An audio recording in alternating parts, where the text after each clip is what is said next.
Welcome back to another lecture reading. My name is Melinda Cole Klein. From 1000 to 1300, Western civilization developed into a thriving medieval world centered on the production of an agricultural surplus. As their power and influence consolidated, religious leaders of the Church of Rome modeled European society, trade, and politics with its Christian ideals and practices. All the while, a landed aristocracy vied for power, and territorial control supported with the authority from which military alliances result. Political authority, whether papal or noble, influenced government action, while commoners experienced cultural, intellectual, and spiritual changes. This lecture is Medieval Christendom, the Crusades, the Norman Conquest, and the Mongol hordes, spanning between 1066 and 1453.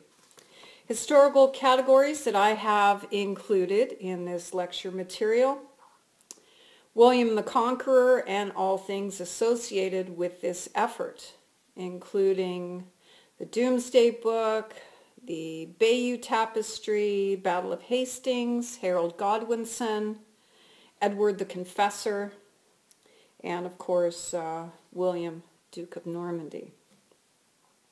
Then we follow with the Magna Carta from 1215, elements of the Crusades, medieval Christian piety and rituals is another historical category, along with Gothic architecture, the Mongols, Friar Carpini, Ottoman Turks, and Muslim expansionism following. And this lecture reading will culminate with the fall of Constantinople in 1453. From the tender age of 8 years old, the French nobleman known as William, Duke of Normandy, fought for his right to be. In the highly competitive world of Norman France, it would be here young William would gain political and military experience. Upon the death of his cousin, Edward the Confessor of England, in January 1066, William had long assumed his destiny would be to rule England. However, one man, Harold Godwinson, would claim this right to rule. Thus, a battle for succession resulted. This rich and influential son-in-law to Edward believed he was heir. And after the king was buried, January 6, 1066 in the morning, the same day, Harold was crowned king, as he had the approval of leading English barons. Meanwhile, William pursued his claim to succeed and be King of England by enlisting the aid of the Pope. Following a receipt of the Pope's blessing, plans for invasion to seize the crown of England commenced. 400 ships were built.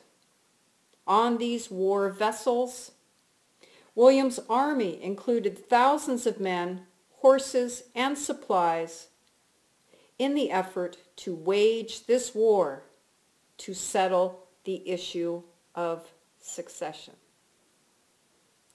This war is remembered as the Norman Conquest. Since 1066, Britain has not been conquered by a foreign power. A key battle of this war was the Battle of Hastings, fought on October 14th, 1066, in which the ensuing Normans claimed victory on the battlefield. By Christmas 1066, William was crowned King of England in Westminster Abbey. The Bayeux Tapestry is 20 inches wide by 230 feet long. It is an embroidered linen cloth. This historical record depicts scenes commemorating the events leading up to and including the Norman conquest. Pre-war tensions, alliances, noble actions, and the Battle of Hastings events. It is annotated in Latin. The Bayeux Tapestry is on display in a special museum in Bayeux, France. During World War II, it was kept by the French underground during the Nazi occupation and incurred, unfortunately, some damage. And now apparently there are 21 feet that are missing from the tapestry. The tapestry begins with a panel of King Edward, the Confessor, with no heir. He decides to send his trusted son-in-law, Harold Godwinson, to tell his cousin William, Duke of Normandy, that he, William, is to be the next king. Or that is at least the interpretation by Norman chroniclers. Harold pledges his alliance to William on the bones of ancient relics. Was this a trick? Perhaps. After his return, some interpret from the tapestry that Edward claimed Harold as heir, but the evidence is anything but clear. In February 1066, impending doom warns of trouble ahead with the sighting of Halley's Comet.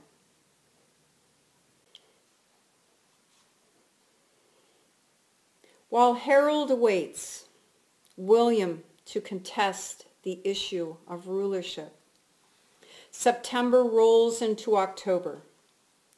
Shortly before King Harold could continue to patiently wait for William's invasion, his exiled brother landed in Northumbria with Scandinavian forces.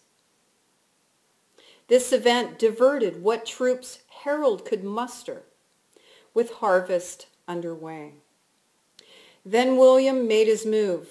In southern England on October 14th, 1066, the Battle of Hastings took place. Harold's army, which had been in northern England, marched to meet William. This added to Harold's army being further exhausted. However, observations of the battle claim both armies were evenly matched. While William's horse was killed in battle, the English lost their strength and momentum. Later, as the battle wore on, Harold was killed. Then the English army fled. The Normans claimed victory and the right to rule England by Edward's cousin, William. The Domesday Book was the record of English property and property holders across the realm. It was complete in 1086. Made for William and his government, it was similar to a census by our standards today. William needed information and details about the country he had just conquered. William sent men all over England to find out how much each landowner possessed. One of the main purposes of the survey was to find out who owned what, so they could be taxed accordingly. Keep in mind the Church of Rome possessed about 30% of the land in the British Isles. And until the government under Henry VIII, English ecclesiastics paid little in the way of taxes. Welcome back. The Magna Carta was originally an English charter from 1215. It is the most significant early English document. In time, this document would become the basis of constitutional parliamentary law of modern times. The creation of this document came about because of the disagreements between three individuals: the Pope, King John, and his English barons. The Magna Carta required the king to renounce certain rights and respect legal procedures, and most importantly, the will of the king could be bound by law. The influence of the Magna Carta outside of England is evident in the structure and the spirit of the U.S. Constitution and the Bill of Rights. Henry II ruled as Duke of Normandy, King of England, and Count of Anjou. King Henry is best remembered for three main features. Number one, instituting the royal practice of a judge rendering legal decisions on civil matters. Number two, producing the first legal compendium, which became the basis of English common law. Number three, replacing trial by ordeal with trial by jury. Thus, judgment is rendered by the community. It would be during this reign that Thomas Becket would be killed. King Henry disputed with the Archbishop of Canterbury and Thomas Becket over the church's authority in regards to English people. While Henry complained about Becket for years, in 1170, 4 of Henry's knights assassinated Becket on December 29th, 1170. Almost half a century later, the landed aristocracy of England banded together in a political coup.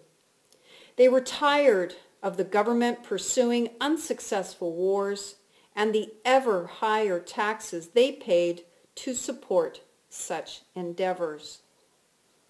Evidence indicated Pope Innocent III supported the political position of the English barons and not the king.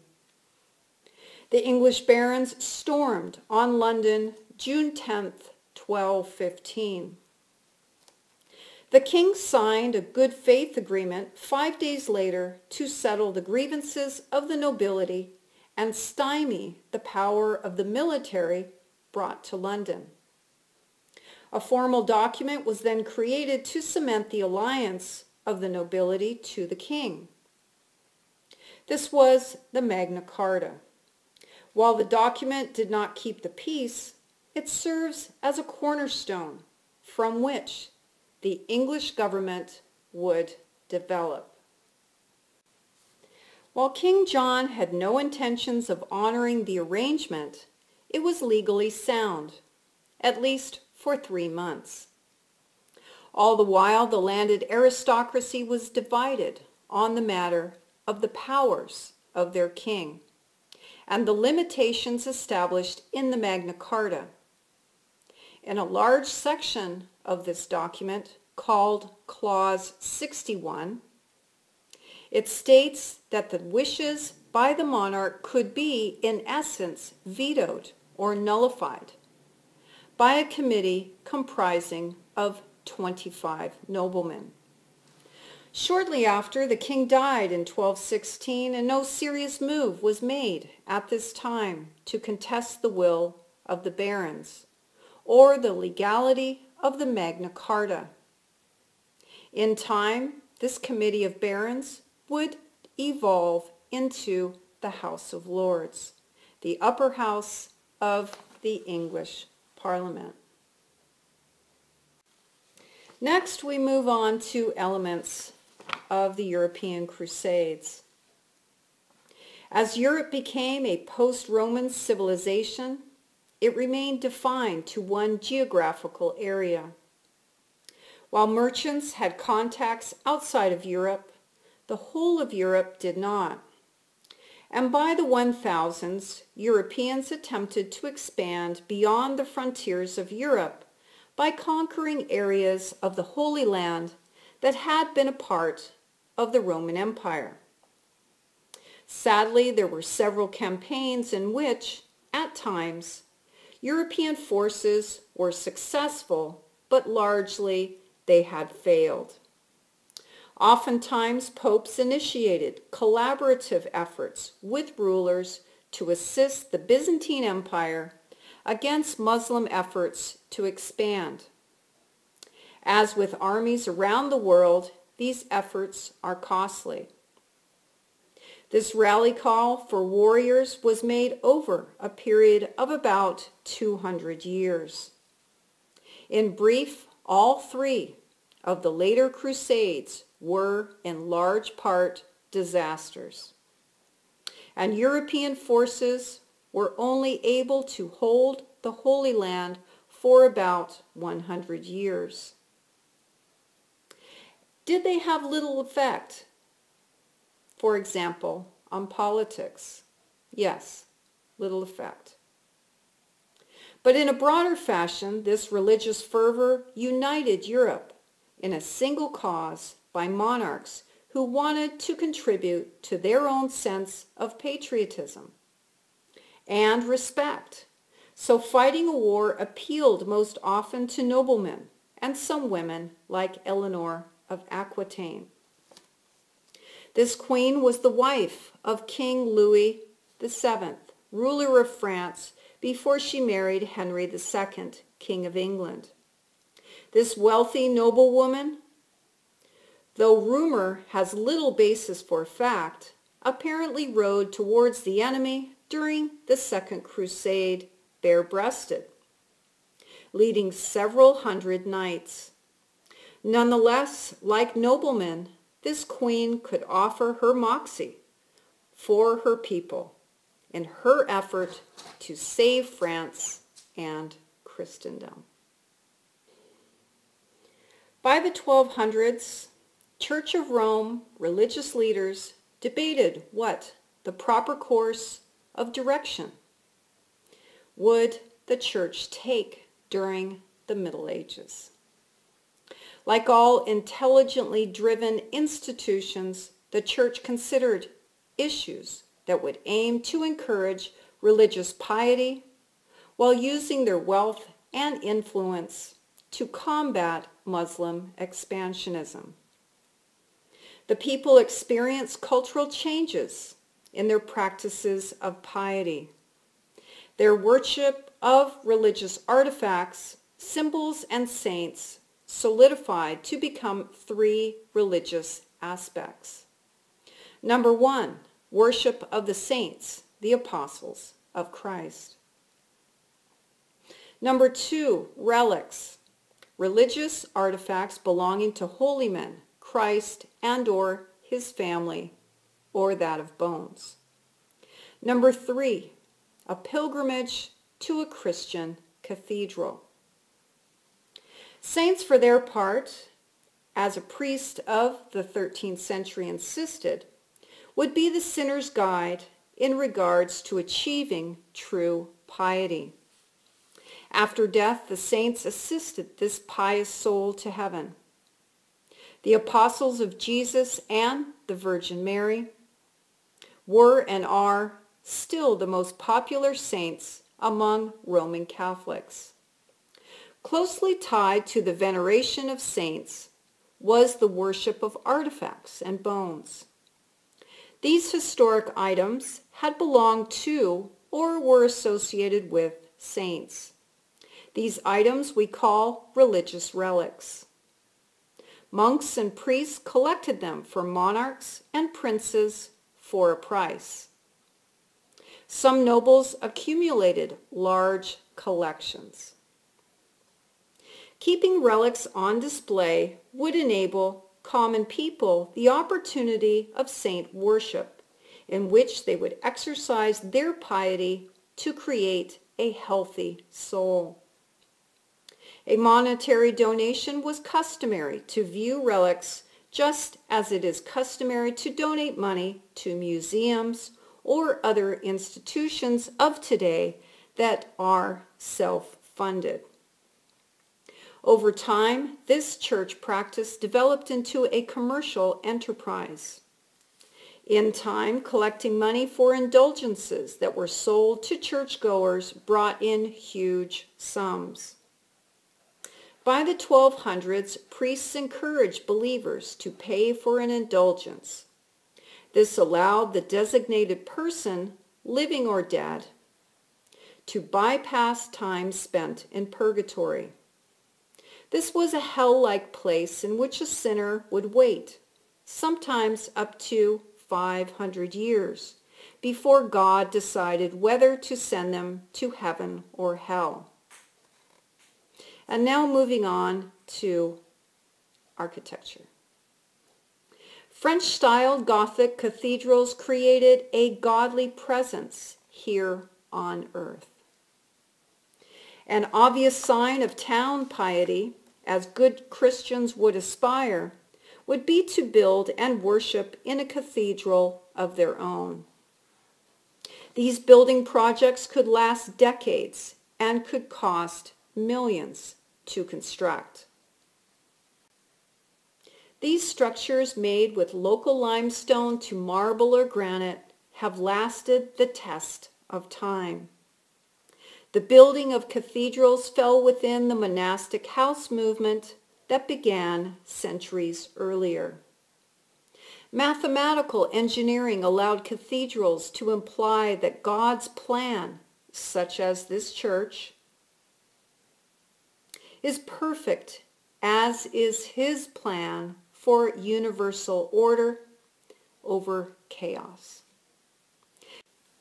A characteristic of this style would be the use of gargoyles or other sculpted figures with external supports known as flying buttresses. These buildings tended to be narrow, long, and would have two small side chambers, similar to the general shape of a crucifix. All the while, it had tall ceilings, giving it a vertical feel of close walls and Gothic arches that allowed ceilings to seemingly reach to the heavens. Cathedral windows contained stained glass. This play of light affected the interior mood, depending on the time of day. Oftentimes, the colored glass was arranged in such a way in which it was artistically evident, becoming an image remembered as a historical moment or in regards to an individual person. Town cathedrals, with its towers and spires, could be upwards of 100 or more feet. These landmarks could be seen for miles, as it would be the tallest town building. Wealthy donors to the poor churchgoers paid for these cathedrals. On occasion, religious authorities secured long-term bank loans when necessary to pay for troop movements when combating invading Muslim forces or when building a cathedral.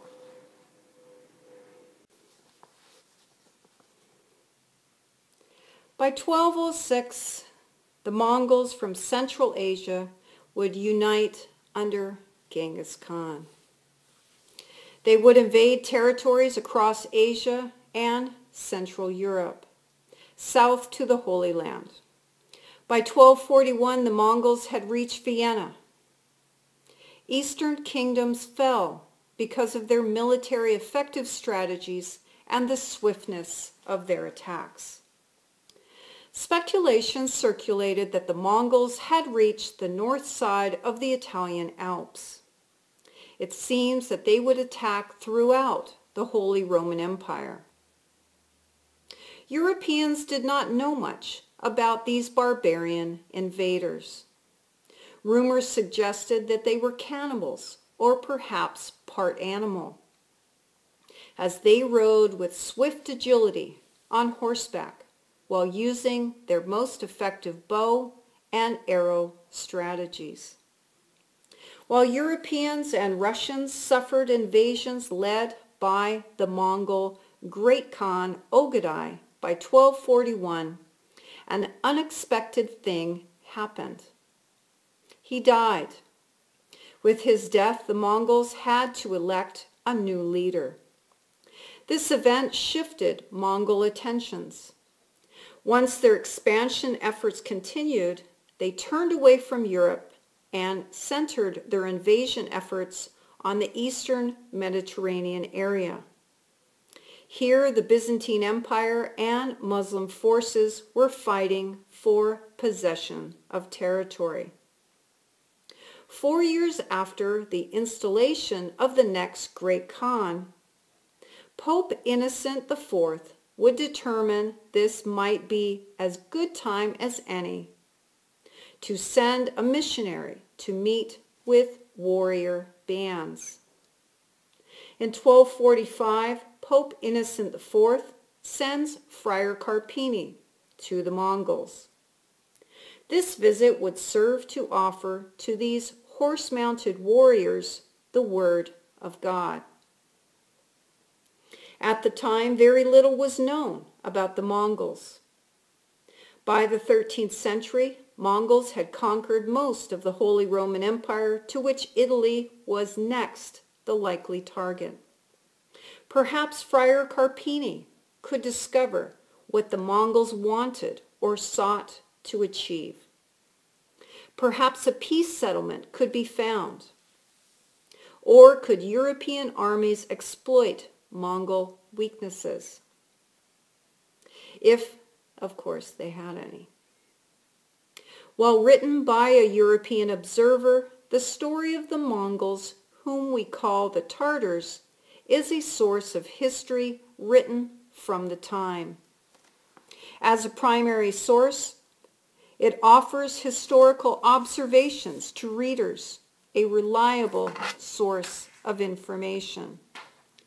While Friar Carpini is biased at times, this is common of writing by outsiders of non-Christians. Nonetheless, this journal was to be given to the Pope on his return. As a visitor to Mongol camps between 1245 and 1247, Friar Carpini recorded events, behaviors, rulership styles, politics, along with factors tied to women, marriage, their horses, religion, diet, and their strong ties to honor and duty. Friar Carpini discovered tactics that influenced fear.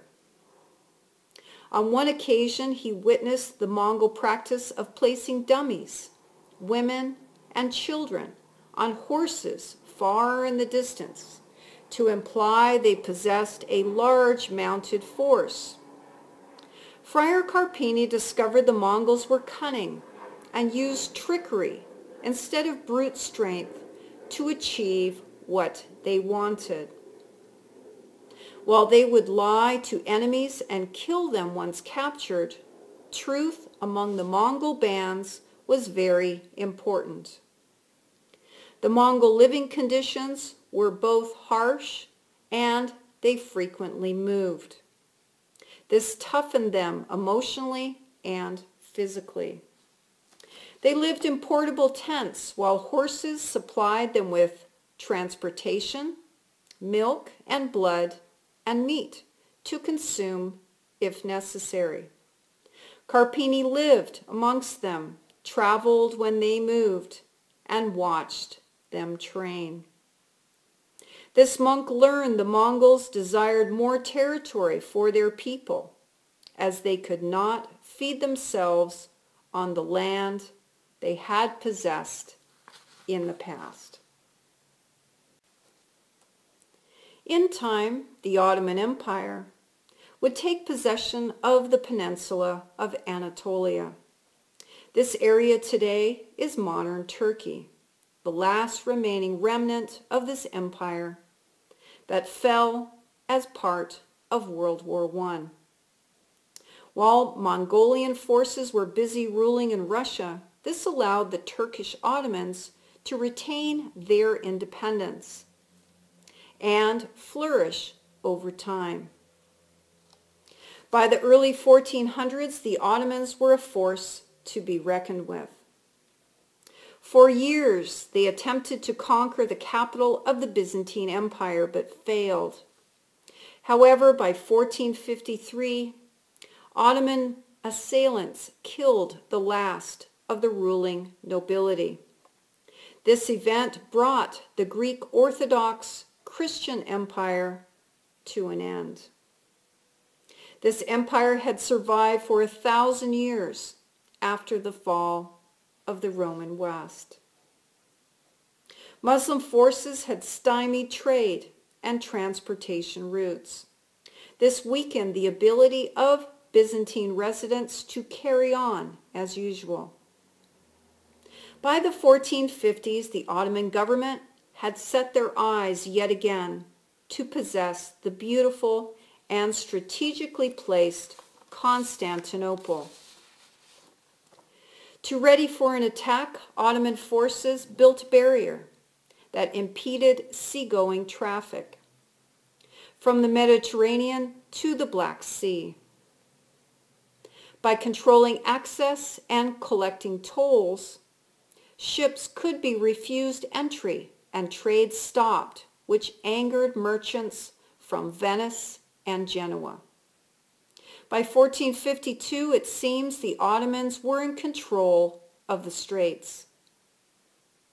It seems obvious to observers that the Ottomans intended to succeed this time around.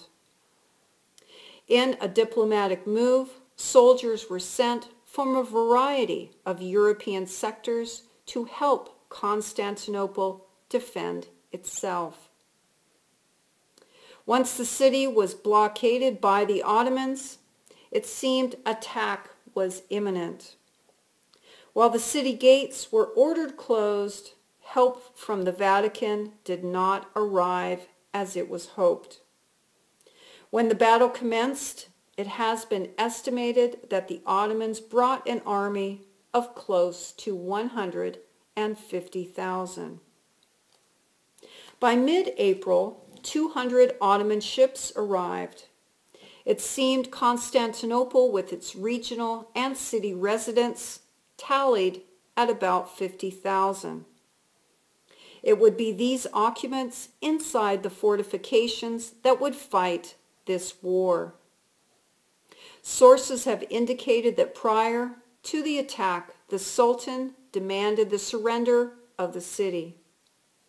But the Byzantine emperor rejected this offer. A few days later, the battle for Constantinople commenced. After continuous bombardment of the city fortifications for 7 weeks, by the end of May, the city fell to the Muslim invaders. Once the city walls were breached, the leading royals, including the emperor, advanced together into what is remembered as a sea of swords. They were not to return alive. Eyewitness accounts left to history evidence of the deadly violence and plunder that followed the fall of Constantinople in 1453. And for centuries after, Europeans would try and fail to regain this former territory of Christendom. Thank you for joining me today for this lecture reading.